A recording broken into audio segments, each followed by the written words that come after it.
नमस्कार, स्वागत आहे तुमचं आपल्या डिलिशियस कट्टा या मराठी चॅनलवर। आज आपण चणा डाळ भिजवून त्यापासून झणझणीत आणि एकदम चविष्ट अशी थापटवडी करणार आहोत।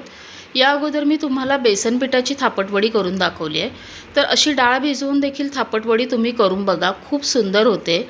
या व्हिडिओमध्ये मी तुम्हाला डाळ आणि पाणी याचं योग्य प्रमाण सांगितलं आहे, ते वापरून केलात तर वडी अजिबात चुकणार नाही। माझी रेसिपी जर आवडली तर माझ्या व्हिडिओला लाईक करा आणि जर माझ्या चॅनलला सबस्क्राईब केला नसाल तर माझ्या चॅनलला सबस्क्राईब करा। तर चला आता ही वडी कशी करायची ते आपण बघूया। इथे मी 1 वाटी चणा डाळ घेतली आहे। अशी सपाट वाटी घ्यायची, पूर्ण अशी वरपर्यंत भरून नाही घ्यायची। आता ही चणा डाळ 2 ते 3 वेळा स्वच्छ धुवायची आणि त्याच्यात पाणी घालून याला एक 6 ते 7 तास आपल्याला भिजवून घ्यायचं आहे। आता मी अगोदरच चणा डाळ भिजवून घेतली होती, हे बघा। हे 6 ते 7 तास मी असं हे चणा डाळ भिजवून घेतली आहे। चांगली भिजवायची, अशी आपण जेव्हा तोडतो तेव्हा ती अगदी अशी सहज तुटली पाहिजे। तुम्ही रात्रभर जरी भिजत घातलात तरी चालतं। आता हे वाटायचं आहे आपल्याला। आता इथे एक मिक्सरचं भांडं घेतलं आहे। या डाळीतलं सगळं पाणी काढून टाकायचं आहे, अजिबात याच्यात पाणी ठेवायचं नाही। आणि पाणी न घालताच आपल्याला याला थोडंसं रवाळ असं वाटून घ्यायचं आहे। इथे बघा, इथे हे मी पाणी न घालता, अजिबात पाणी वापरायचं नाही, असं थोडंसं रवाळ असं वाटून घेतलं आहे। आता हे बाजूला ठेवूया। आपल्याला आता वडीसाठी एक वाटण करायचं आहे। इथे मी 6 ते 7 हिरव्या मिरच्या घेतल्या आहेत। आता तिखट तुमच्या अंदाजाने घ्या, पण ही वडी थोडी तिखटच करायची, तिखटच चांगली लागते। आता ह्या 6 ते 7 तिखट आहेत मिरच्या, 15 ते 20 लसणाच्या पाकळ्या, थोडं आलं, 1 चमचा जिरं आणि कोथिंबीर, हे सगळं मिक्सरच्या भांड्यात घालायचं आणि पाणी न घालता याला जाडसर असं वाटून घ्यायचं आहे। तर इथे बघा, हे मी मिरचीचं असं जाडसर वाटण करून घेतलं आहे। आता आपण लगेच वडी करायला सुरुवात करूया। वडी करण्यासाठी बाजूला पातेलं घेतलं आहे, त्याच्यात तेल घालायचं। तेल वडीला थोडंसं एक्स्ट्रा घालायचं आणि पातेलं हे जाड तळ असलेलं घ्यायचं, म्हणजे पीठ खाली खूप जास्त चिकटत नाही। आता तेल थोडं गरम होऊ देऊया। गरम झालं की त्याच्यात घालायची थोडी मोहरी, पाव चमचा हिंग, कढीपत्ता थोडंसं असं तुकडे करून घेतले ते घालायचे आणि आपण जे मिरचीचं वाटण केलं आहे ते घालायचं। गॅस कमीच ठेवायचा आणि आता हे सगळं मिक्स करायचं।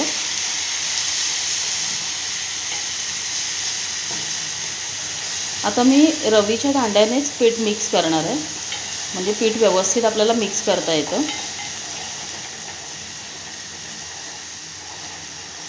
याच्यात घालायचे एक लहान अर्धा चमचा हळद, थोडंसं याला भाजायचं आहे। आता हे थोडंसं मिनिटभर परतलं की आपल्याला याच्यात पाणी घालायचं आहे। आता आपण ज्या वाटीने डाळ घेतली होती त्याच वाटीने आपण 1.25 वाटी पाणी घालणार आहोत, म्हणजे 1 वाटी डाळीसाठी आपण बरोबर 1.25 वाटी पाणी घ्यायचं आहे। याच्यात घालायचं आहे चवीप्रमाणे मीठ, थोडी साखर घालायची आणि आता याला उकळी येऊ देऊया। हे बघा, या पाण्याला उकळी आली आहे। याच्यात थोडंसं थंड पाणी घालायचं आणि आता आपण जी डाळ वाटून ठेवली आहे ती याच्यात घालायची आहे। पाण्यामध्ये तुम्ही मीठ वगैरे चेक करू शकता, जर तिखट वगैरे काही कमी वाटलं तर आपण परत पाण्यामध्ये तिखट घालू शकतो। आता हे रवीच्या दांड्यानं पीठ एकसारखं हलवून मिक्स करायचं आहे। गॅस कमीच ठेवायचा, गॅस मोठा नाही करायचा। हे बघा, याच्या अगोदर मी बेसन पीठ वापरून देखील थापटवडी कशी करायची हे दाखवलं आहे। आता आज आपण भिजवलेल्या डाळीची थापटवडी करतोय, ही देखील चवीला खूप सुंदर होते। आता हे असं एकसारखं मिक्स करून घ्यायचं। आता इथे बघा, इथे मी असं एकसारखं मिक्स केलं आहे। आता हे पीठ असं छान घट्ट होत आलं आहे। आपण जे इथं पाण्याचं प्रमाण घेतलं आहे ते अगदी परफेक्ट आहे, म्हणजे 1 सपाट वाटी चणा डाळ असेल तर त्यासाठी 1.25 वाटी पाणी घ्यायचं, अगदी व्यवस्थित प्रमाण आहे। आता हे असं मिक्स करून घेतलं आहे। आता आपल्याला काय करायचं आहे, हे पीठ आपल्याला एक 5 मिनिटं शिजवून घ्यायचं आहे। आता हे रवीचं पीठ अगोदर काढूया आणि याच्यावर झाकण ठेवून एकदम बारीक गॅसवरती आपल्याला याला अधूनमधून हलवत 5 मिनिटं शिजवून घ्यायचं आहे। इथे बघा, हे पीठ मी 5 मिनिटं असं अधूनमधून हलवत व्यवस्थित शिजवून घेतलं आहे।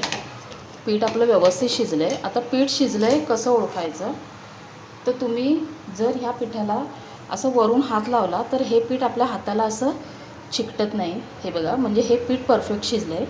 गॅस बंद करायचा आणि 1-2 मिनिटं याच्यावर झाकण ठेवून द्यायचं. पीठ शिजत होतं तोपर्यंत मी इथे एक तयारी करून घेतली. इथे थोडं ओलं खोबरं आणि कोथिंबीर असं एकत्र करून घेतले. ओलं खोबरं किसलं आहे आणि कोथिंबीर बारीक चिरून घेतली आहे. आता इथे एक स्टीलचं ताट घेतलं आहे, त्याच्यावर थोडंसं तेल घालायचं आणि हे तेल पसरून घ्यायचं व्यवस्थित, म्हणजे आपल्या वड्या अगदी सहज निघतात. आता आपण जे पीठ शिजवून ठेवलं आहे ते घेऊया.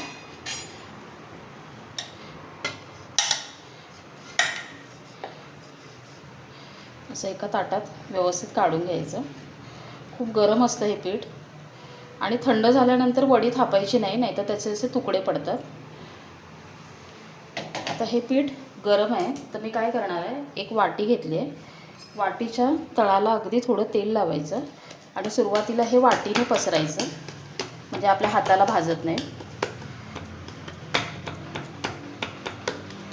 आणि मग थोडं हाताला सोसेल असं झालं की मग आपण हाताने पसरायचं.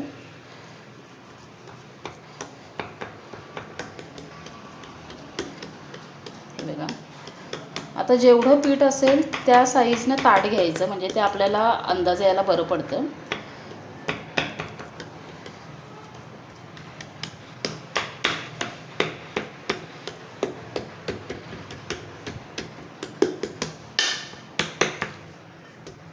आता हाताने करूया.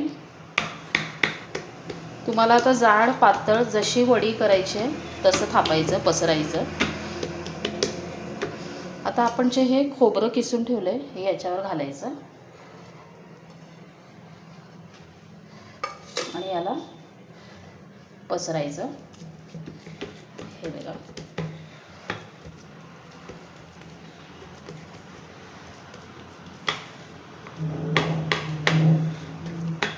अशी छान एकसारखी अशी वडी होते. तुम्ही अशी डाळ भिजवून वडी करून बघा, खूप छान होते. आणि वाटताना फक्त खूप बारीक वाटू नका, नाहीतर खाताना ते असं चिकट लागतं. थोडंसं त्याला रवाळ ठेवायचं. आता इथे आपली वडी थापून झाली आहे. आता हे थोडं थंड करून घेऊया आणि मग याला कट करायचं. आता इथे ही वडी व्यवस्थित थंड झाली आहे. थंड झाल्यानंतर कट करायची. हे बघा,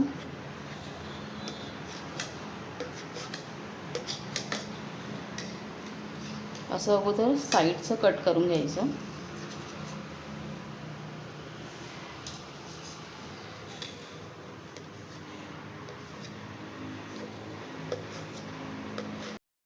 आता इथे बघा, ह्या वड्या अगदी अशा सहज निघतात.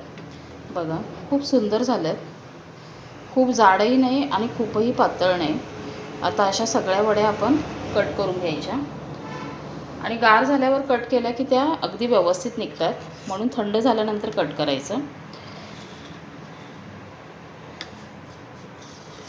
आता इथे आपलं डाळ भिजवून केलेल्या थापटवड्या तयार आहेत. बघा, खूप छान झाल्या आहेत. तर अशा थापटवड्या तुम्हीही नक्की करून बघा. मी याच्यात जे डाळीचं आणि पाण्याचं प्रमाण सांगितले ते अगदी योग्य आहे. या पद्धतीने केल्यात तर तुमच्या वड्या अजिबात चुकणार नाहीत. माझी रेसिपी जर तुम्हाला आवडली तर लाईक करा, कमेंट करा आणि जर माझ्या चॅनलला सबस्क्राईब केला नसाल तर माझ्या चॅनलला सबस्क्राईब करा.